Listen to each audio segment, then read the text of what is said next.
De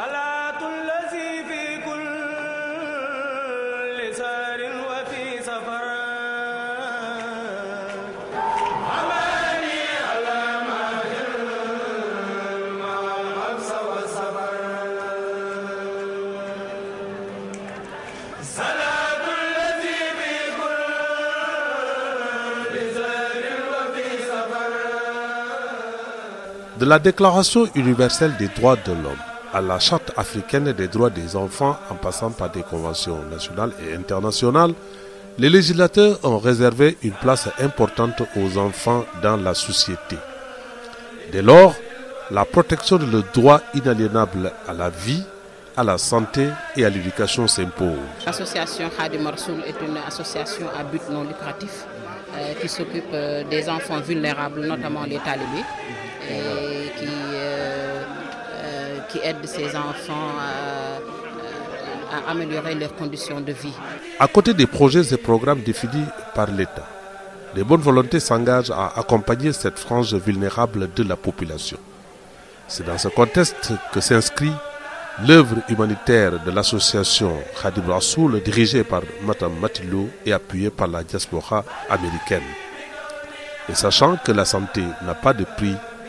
Matilo a fait de la santé des talibés une de ses priorités. C'est Dr Ndiémé Wade, gynécologue obstétricienne, directrice de la clinique Yaye Marie de Keur Massar. Nous avons profité de cette journée de l'enfance pour organiser une journée de consultation gratuite en faveur des talibés des Daara de Keur Massar, en association avec Mme Matilo Ndiaye qui dirige l'association d'aide aux talibés Khadim Rassoul. Nous avons consulté des talibés dans la tranche d'âge de 2 à 12 ans. Et ces talibés souffrent de pathologies diverses, à savoir des pathologies dermatologiques, les infections ORL et les parasitoses intestinales. Les talibés sont des enfants comme tous les autres enfants du pays, à part entière, et non des citoyens entiers à part. C'est pourquoi l'association Khadim Rassoul leur offre des camps de loisirs,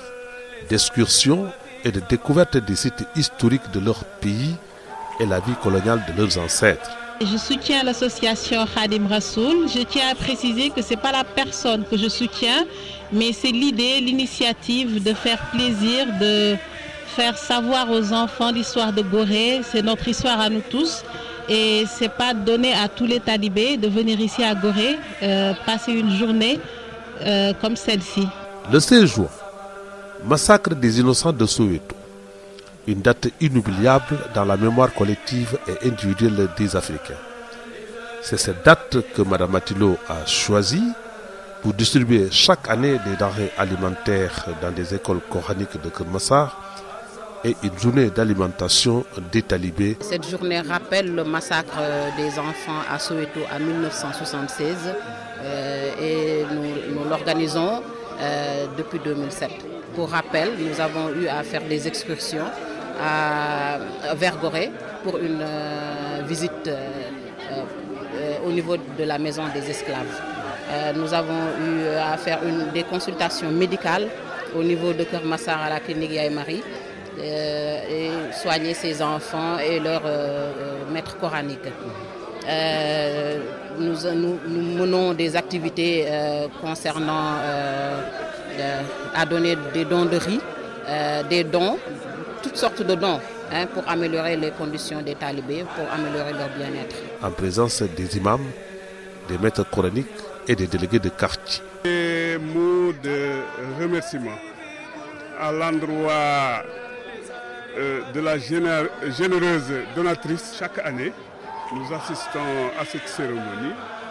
qui est destinée à offrir des dons aux talibés,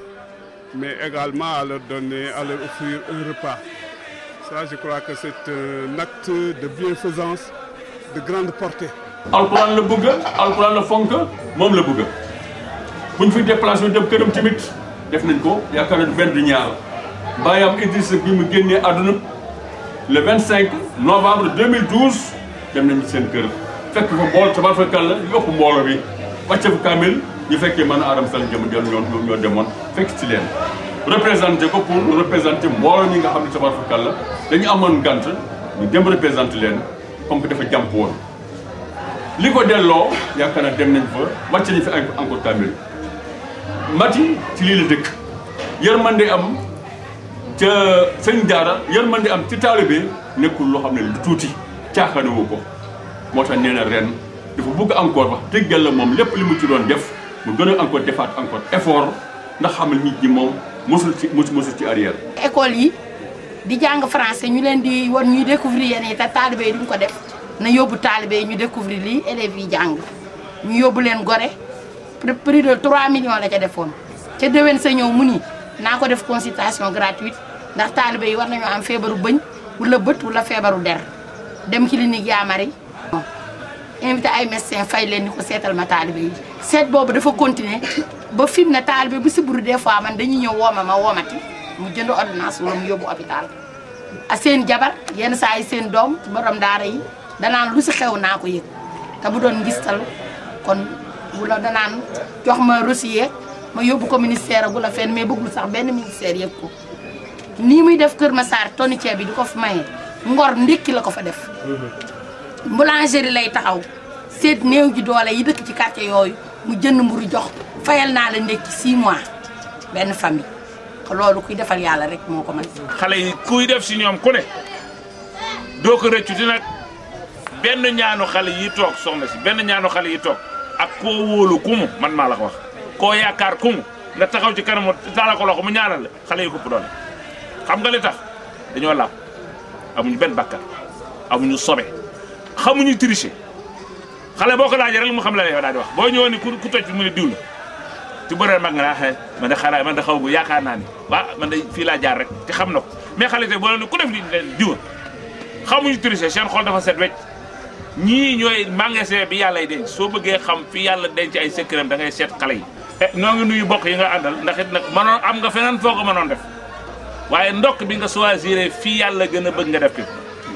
ñu ngi lay ñaan yàlla fayal la boppam. tey képp ku fi ñaan yàlla nangu ko su fekkee ne yàlla moo tax ñu jóg alquran lépp lu fi ñaan yàlla waaye ñaan tey yàlla wala mën ko nangu incha allah ndax bés la boo xam ne bésu yàlla la moom moo ko moom bésu yàlla bokk ko kenn bésu yàlla la boo xam ne yàllaa ko moomal boppam bokk ko ak kenn téere bi mu wàccee moom lañ fi bëgg a màggal itam nag am ñu jóg waxuñu fasantikoo te ne ku nekk bay sa yitte say soxla bay sa waa kër ñëw assisté jeetaay bi ngir alquran kon loola lee lu rëy la ci yàlla itam nag dafa jàpp itam nag na ci jàpp moo xam association bi moo xam président bi la moo xam borom kër gi la moo xam ki nga xam ne moom mooy tax du daje fi mooy ndaw si te ne ku nekk rek da nga seddu incha allah yàlla moo jeexal dara nag yàlla jeexal dara képp ku fay ca toolam mu añale la te ñu tool mooy toolu yàlla alquran mooy toolu yàlla ak yonent bi sallallahu alayhi wa sallam képp ku si xëy yàlla jox la añ añ bi moo gën a neex añu ëllëg moo gën a neex añu tey ndax añu ëllëg du jeex mukk ci àddina añu ëllëg bu yàlla xasee ba fay la gërëm la texe nga àddina texe àllaaxira la ñuy wut kon lu waay am alal te defoo ci alquran bu ngi mel ne alal ji dafa gooy loo am mu tuuti boo ci defee alquran yàlla ful ko fay la su ñu fay mukk àddina kon ñu ngi ñaan yàlla ñi nga xam ne ñoo sabab jotaay bi dafa leen gëneel. sababu jotaay bi mooy soxna madame Ndiaye Mati Lo tàmbali na ko fii alhamdulilah ay at si ginnaaw yóbbu na fi xale bi si journée de l'enfant africain journée bi tey 16 juin lu ko sabab mooy fa la ñuy wax maanaam Afrique du Sud Soweto ay xale yu tuuti la ñu faatoon foofu yu bari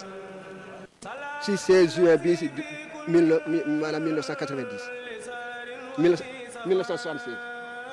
1976 ci la ñu faatoon foofu ay xale yu bari si maanaam si Afrique du Sud ngir seen der bu ñuul ngir duñu ay tubaab duñu ay nit yu weex ba alhamdulilah ñu jël bés boobu 16 juin ñu ne jox nañ ko ndaw africain yi maanaam ndaw réew nit ñu ñuul yi mooy bés bi ñuy feetal tey yéen nag tey kenn taraxulu leen waaye alhamdulilah rabbil alamin dañ leen sagal jox leen ay photo yi nekk def leen si suufu baas di leen jàngale alquran di leen tariroo alquran karim te alquran bii ñu tari fi tey si fi waaji daane la inna hadha alqur'ana yahdi lillati hiya aqwam wa yubashshiru almu'minina alladhina ya'maluna as-salihati anna lahum ajran kabiran alhamdulillah rabbil wax nañ fi alquran te dangam njëriñam ak nu mu defaree ak nu mu dindee nit ki te di jàppale tamit alladhina ya'maluna as-salihati xoolal nu mu àndee alhamdulillah rabbil alamin day bégal jullit alquran karim day bégloo jullit te day bégloo ki nga xam ne yaa ngi taxaw di jëf ju rafet dinañ la fay incha allah teer bi moo ko wax dinañ la fay bu rëy su mun borom subhanahu wa taala mooy ku rëy boo rëyalee dara loolu rëy na moo ne anna lahum ajran kabiran alhamdulillah rabbil alamin pay bu rëy boobu mati loo yàlla la ko yàlla wërsëgal di jaay sallallahu alayhi wa sallam. L'association a des initiatives en perspective pour la pérennité de cette action, mais aussi la modernisation des daara qui nécessitent des mesures d'accompagnement. Il faut les aider. Ce sont nos enfants, ce sont nos frères, ce sont nos neveux. Et on les appelle talibés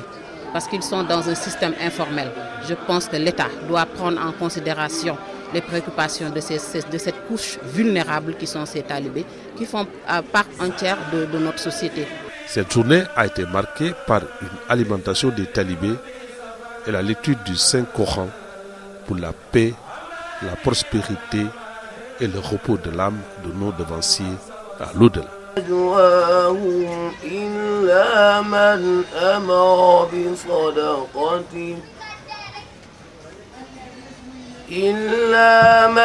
أمر بصدقة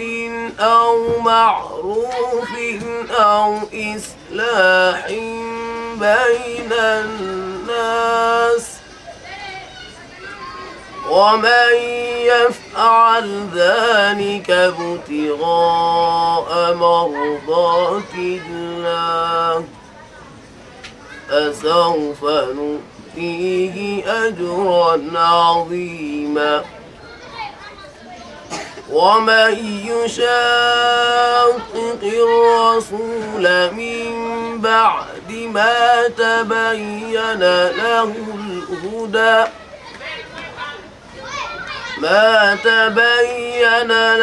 الهدى ويتبع غير سبيل المؤمنين نوليه ما تولى ونصله جهنم وساءت مصيرا إن الله لا يغفر أن يشرك به ويغفر ما دون ذلك لمن يشاء